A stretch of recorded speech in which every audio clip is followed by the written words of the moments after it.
ang Kamara Lakay, welcome pa rin naman daw ang Vice Presidente sakaling magbago ang isip at magpa siyang dumalo sa SONA. RH12, Milky Rigunan sa detalye man ng Milky.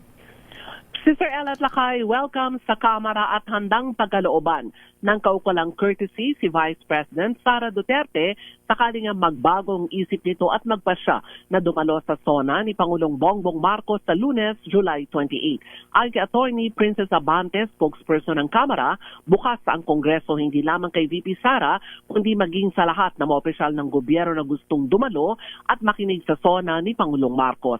Sabi ni Abante, tungkulin ni VP Sara na dumalo at makinig sa SONA ng Pangulo, pero nirerespeto nila ang desisyon nito sakaling hindi nga dumalo muli. Narito si Attorney Princess Abante, ang spokesperson ng Kamara. To welcome all officials of the government to attend the SONA, especially bilang isang Vice President.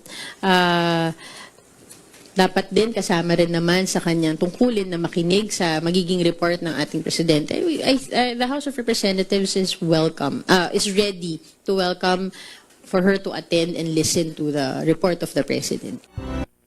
Matatandaan, kinumpirma na ni House Secretary General Reginald Velasco na nagpadala na ng liham ang Office of the Vice President na nagsasabing hindi makadadalo sa SONA si VP Sara gaya ng ginawa nito sa ikalawang sunod na taon. Pero sinabi ni Velasco na tiling nakareserve pa rin kay VP Sara ang pwesto nito sa VIP Gallery sa Plenary Hall bukod sa inilaan na holding area naman para sa Vice Presidente at sa kanyang mga staff. Ako si Milky Rigunan nagulat para sa DZRH, una sa Pilipinas, una sa Pilipino. Maraming salamat, RH12, Milky Rigunan.